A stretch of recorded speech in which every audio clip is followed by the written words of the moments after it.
सिवाना,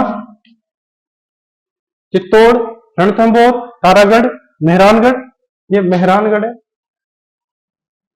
मेहरानगढ़, जयगढ़ आदि दुर्ग इसी श्रेणी के पर्वत दुर्ग है। ये जालोर का जालोर जिले में, सिवाना बाड़मेर में, चित्तौड़गढ़ जिले में, ये सवाईमाधोपुर में, तारागढ़ अजमेर में भी है, बूंदी में भी है, दोनों ही गिरिदुर्ग है, ध्यान है। अजमेर वाला भी गिरिदुर्ग है, बूंदी वाला भी गिरिदुर्ग है। मेहरानगढ़ जोधपुर में है और जयगढ़ जयपुर में। ये जयगढ़ जयपुर में है और मेहरानगढ़ जोधपुर में। ये सारे के सारे दुर्ग गिरिदुर्ग है या पर्वत दुर्ग है। ओदुक दुर्ग मैं दोबारा बता रहा हूँ, जल दुर्ग है। गावरान दुर्ग झालावाड़ में है, जल दुर्ग है। पार्वत या गिरिदुर्ग पर्वतों से जो घिरे हुए हैं या पर्वतों पे जो बने हुए हैं, जालोर, सिवाना, चित्तौड़गढ़, रणथंभौर, तारागढ़, मेहरानगढ़, जयगढ़। इसके अलावा बहुत सारे और भी दुर्ग है राजस्थान में जो कि इसी श्रेणी में आते हैं। अब हम देखते हैं धानवन दुर्ग। धानवन दुर्ग मतलब जो कि मरुभूमि में या मरुस्थल में बने हुए हैं। जैसे कि जैसलमेर के किले का नाम आपने सुना होगा, जो सोनारगढ़ का किला कहा जाता है। मरुभूमि में बना हुआ दुर्ग धानवन दुर्ग कहलाता है। जैसे कि जैसलमेर का दुर्ग इसी श्रेणी में आता है और इसको बोलते हैं सोनारगढ़ का किला। सोनारगढ़ का किला या सोनारगढ़ का दुर्ग किसे बोलते हैं? जैसलमेर के किले को, जो कि मरुस्थल में ही बना हुआ है। सोनारगढ़ इसलिए बोलते हैं क्योंकि जब उस पे सूर्य की सुबह या शाम प्रकाश पड़ता है तो वो सोने के जैसा थोड़ा दिखाई देता है, इसलिए उसको सोनारगढ़ बोलते हैं। ये एक धानवन दुर्ग है या मरु दुर्ग बोलते हैं। अब हम देखते हैं वन दुर्ग। नाम से पता लग रहा है वन, जो जंगल में बना हुआ है, वन दुर्ग होता है। सिवाना का दुर्ग इसी कोटि का आता है। सिवाना यहाँ पर्वत दुर्ग भी है और वन दुर्ग में भी है।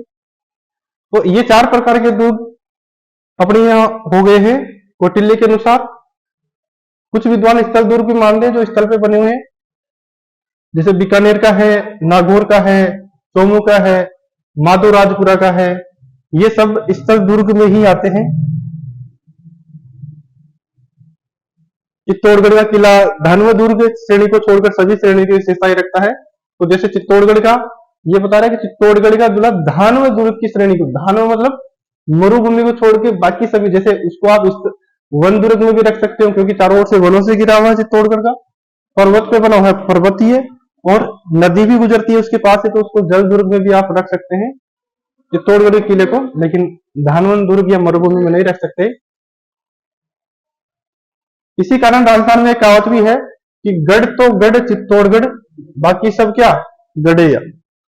ध्यान रहे कि गढ़ तो गढ़ चित्तौड़गढ़, बाकी सब क्या है गढ़ेया। कि गढ़ तो चित्तौड़गढ़ ये, बाकी तो सब छोटे मोटे किले हैं। इसका मतलब यह है कि गढ़ तो गढ़ चित्तौड़गढ़, बाकी सब गढ़ेया।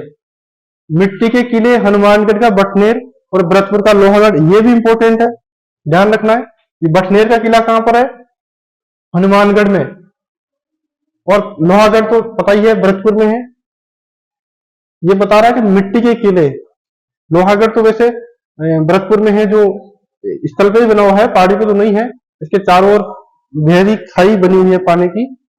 और बटनेर का किला एक हनुमानगढ़ जिले में स्थित है राजस्थान के, ये भी प्रमुख दुर्ग है। अब हम देखते हैं आगे, तो आप इनमें से प्रमुख दुर्गों के कौन सा दुर्ग कहाँ है, ध्यान रहिए।